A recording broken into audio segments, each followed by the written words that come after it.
تلاوت کی ہوئی آیتیں چوتھا 110 نمبر کی آیت سے لے کر 120 تک آج کی گفتگو کا عنوان ہے۔ ان صورتوں میں جو مضامین چلے آ رہے ہیں اللہ تعالیٰ کی طرف سے مختلف موقعوں پر ہدایتیں ہیں۔ آج کے اس رکوع میں ایک اہم ہدایت یہ ہے کہ تم اپنے غیر کو رازدانہ بناؤ، اور دوسرا حکم یہ ہے کہ تمہارا وجود اس زمین پر جتنے لوگ ہیں ان سے بہتر ہے، اور اس کے بہتر ہونے کی وجہ صرف یہ ہے کہ تم اچھے ہو، اچھائی کی دعوت دیتے ہو۔ اچھائی کیا کیا ہے یہ گفتگو کا عنوان ہے، کسی پر آج بات ہوگی۔ پہلی آیت کا مضمون یہ ہے کنتم خیر امہ، خیر اس میں تفضیل ہے، اور اس میں تفضیل کا مطلب یہ ہوتا ہے کہ جتنے بہتر ہونے کے درجات ہیں ان میں سب سے سپر ہے، اس کے بعد اور کوئی ڈگری نہیں۔ کنتم خیر امت، تم ہو بہترین امت، یعنی اب تک جتنی امتیں ہیں ان میں تم سب سے بہتر ہو۔ اخرجت للناس، نکالی گئی ہو لوگوں کے لیے۔ اخرجت کے معنی اخراج کے معنی نکالنا، ظاہر کرنا، برپا کرنا، وجود میں لانا۔ تمہارا وجود اس لیے ہے کہ تم لوگوں کے لیے نفرسا ہو، تمہارا یہ مقصد۔ اخرجت للناس، تم برپا کی گئی ہو، وجود میں لائی گئی ہو، ظاہر کی گئی ہو لوگوں کی خاطر۔ تأمرون بالمعروف، تم حکم کرتے ہو معروف کا، یعنی عمدہ کام کا۔ معروف کا ترجمہ ہے عمدہ، لیکن شارحین لکھتے ہیں کہ یہ معروف سے مراد کون سا عمدہ کام ہے؟ اتباع القرآن و سنت، قرآن کی اتباع کرنا اور پھر سنت پر چلنا، یہ معروف کا ترجمہ ہے۔ تلاوت کی ہوئی آیتیں سورہ بقرہ پہلا پارہ آیت نمبر 109 ہے۔ گزشتہ ہفتے میں اس رکوع کی 3 آیتیں رہ گئی تھیں، وقت پورا ہو چکا تھا، ہم وہیں سے یادہ کرتے ہیں۔ یہودیوں کی شرارت اور ان کے دل کی سختی مختلف زاویے سے پیش ہو رہی تھی۔ صحابہ کرام کو خطاب ہے، کیا تم چاہتے ہو کہ سوالات کرو اپنے رسول سے جیسا موسیٰ علیہ السلام سوال کیے گئے تھے اس سے پہلے؟ یعنی سوال کر کر کے انہوں نے اذیتیں پہنچائی تھی۔ سوالات مختلف قسم کے تھے، ایک تو پیچھا چکا ہے گائے کے تعلق سے، گائے کیسی ہو، کیا رنگ ہو، کیا عمر ہو، اور دوسرے اتنے سوالات کرتے تھے کہ ان سے سوالات کرتے کرتے سوال سے اکتاہٹ ہو جاتی تھی، بیزاری ہو جاتی تھی۔ ہم ایک کھانا نہیں کھا سکتے، ایک ہی کھانا کب تک کھائیں گے، حلوہ بٹیر نہیں چلتا، ہمیں پیاز اور دال چاہیے، ہمارے واسطے بارش کا انتظام کرو، پانی کا انتظام کرو، فضاؤں میں روشنی کا انتظام کرو۔ یہ سب پیچھا چکا، یہ سب سوالات ہی ہوتے، مختلف سوالات۔ نبی صلی اللہ علیہ وسلم سے زیادہ سوال کرنے سے اللہ نے منع کر دیا، زیادہ سوال مت کرنا۔ یہاں تک کہ قرآن کے نزول کے زمانے میں اگر تمہاری مرضی کے خلاف سوال کا جواب آیا تو تم کو تکلیف ہو جائے گی ہمیشہ کے لیے۔ لا تسألوا عن اشیاء ان تبد لكم تسؤكم وان تسألوا عنها حين ينزل القرآن تبد لكم۔ خصوصاً قرآن جب اتر رہا ہے اگر تم سوالات کرتے جائیں گے، یہ آیت سورہ مائدہ کے آخر میں 7واں پارہ، اگر قرآن کے نزول کے زمانے میں پوچھیں گے تو جواب ملے گا، اور کبھی جواب مرضی کے خلاف بھی مل سکتا ہے، اس شکل میں تم کو تکلیف پہنچ جائے گی، اس سے تم کو تکلیف نہیں دینا چاہیے۔ دوسری آیت سورہ احزاب کی ہے، لا تکونوا کالذین آذوا موسیٰ، ان کی طرح مت ہو جاؤ جنہوں نے موسیٰ کو تکلیف پہنچائی۔ وہ تکلیف الگ انداز کی تھی، آپ چھپ کے کیوں نہ آتے، آپ سب کے سامنے کیوں نہیں نہاتے، آپ میں کچھ بیماری ہے، جسم میں کچھ خرابی ہے، یہ سب سوالات سورہ احزاب کے آخر میں ہیں۔ مطلق منع کیا، جیسے موسیٰ سوال کیے گئے ایسا تم سوال کرنا چاہتے ہو، اور سنو جو کفر کرے گا، جو کفر کو حاصل کرے گا ایمان کے بعد، وہ کھلی گمراہی میں پڑ جائے گا۔ یعنی انبیاء کو اذیت دینا در حقیقت ایمان دے کر کفر لینے کے برابر۔ ومن یتبدل الکفر بالایمان، اور جو کفر کو تبدیل کرے گا ایمان کے بعد، یعنی ایمان کے ذریعے سے کفر کو حاصل کرے گا، ایمان دے گا کفر لے گا، تو کیا ہوگا؟ فقد ضل، گمراہ ہوگا، سواء السبیل، دور جا پڑا سیدھے راستے سے۔ رہا سوال اہل کتاب کا، یعنی یہودیوں کا، ان کی دل کی تمنا یہ ہے کہ کوئی مسلمان اسلام پر قائم نہ رہ جائے، دلی تمنا۔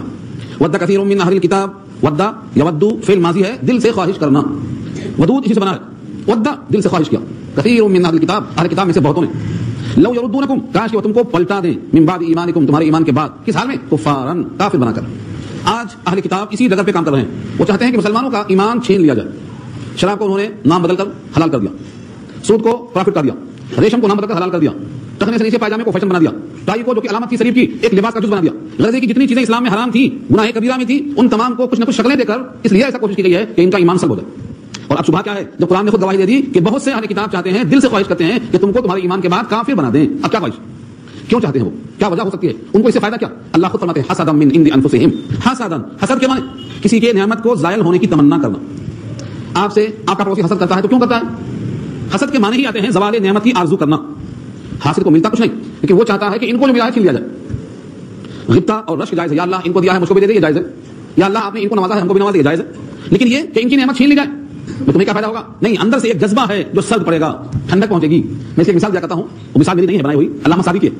انہوں نے ایک کبڑے کو پکڑ کے پوچھا، کبڑا معلوم ہے نا جس کی پیٹھ نکل جاتی ہے، اسے لوگ کبڑا کہتے ہیں، کہا تجھے یہ پسند ہے کہ تیری پیٹھ اچھی ہو جائے، یا تجھے یہ پسند ہے کہ تیری طرح سب کی پیٹھ کبڑی ہو جائے؟ اس نے کہا میری پسند یہ ہے کہ میری طرح سب کی کبڑی ہو جائے۔ کہا کیوں؟ کہا جن آنکھوں نے انہوں نے مجھے دیکھا ہے انہی آنکھوں سے میں ان کو دیکھنا چاہتا ہوں۔ فائدہ ہوتا ہے اس میں، فائدہ اس میں ہوتا ہے کہ اس کی پیٹھ ٹھیک ہو جائے، یہ بھی ٹھیک سب ٹھیک، لیکن نہیں، یہ حسد کا زاویہ ہے۔ تو یہ اہل کتاب کو چونکہ اللہ کا غضب حاصل ہوا، یہ ملعون ہوئے، یہ مردود ہوئے، ان کی گمراہی ثابت ہو چکی۔ غیر المغضوب علیہم ولا الضالین کا مصداق ہے یہ، ضربت علیہم الذلہ والمسکنہ کا مصداق ہے یہ۔ اس لیے کیا چاہ رہے ہیں کہ ان کا ایمان سلب ہو جائے، ان کا ایمان چلا جائے۔ ہمارے کھانے اور پہننے کے لیے وہ فکر مند نہیں ہے، بلکہ وہ تو مہیا کرتے ہیں، بہترین کاریں پیدا کر کے بھیج رہے ہیں، تو اچھی کاریں لے لو، اچھے کپڑے لے لو، اچھے کھانے کی چیزیں لے لو، مشروبات مطعومات سب بھیج رہے ہیں، لیکن چاہتے ہیں کہ ان کا ایمان چلا جائے۔ یہ قرآن کی گواہی ہے، اس میں کوئی دو رائے نہیں ہے۔ آج بھی وہ آپ کے ایمان کو چھیننا چاہتے ہیں، حسد کرتے ہوئے، حسد جائز ہے۔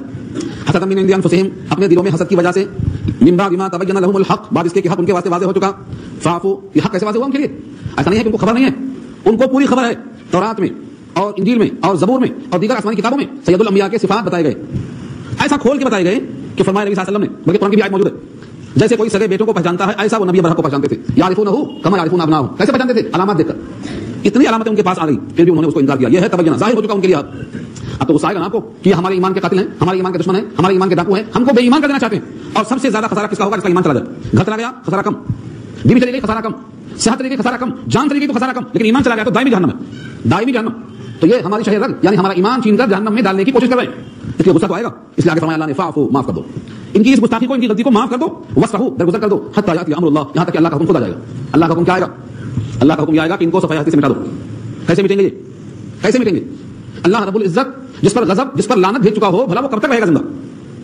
جس پر خدا کی لعنت ہو, جس پر سارے انسانوں کی لعنت ہو, یہ غضب کھانے والا بندہ کب تک رہے گا؟ کب تک پنپے گا؟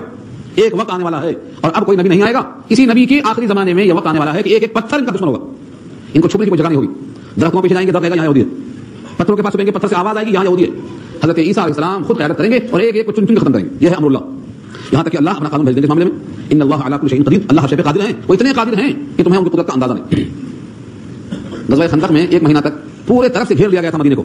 پیچھے مدینہ اور 3 طرف سے خندق کھود کر, خندق کی سمت میں منہ کر کے نبی صلی اللہ علیہ وسلم اور صحابہ دفاع اور ڈیفنس کر رہے تھے پورا 1 مہینہ. ایسا لگتا تھا کہ مدینے کے ایک ایک اینٹ کو اٹھا کے پھینک دیں گے لوگ. چاروں سمتوں سے گھیر لیا تھا مدینے کو سوائے ایک سمت کے.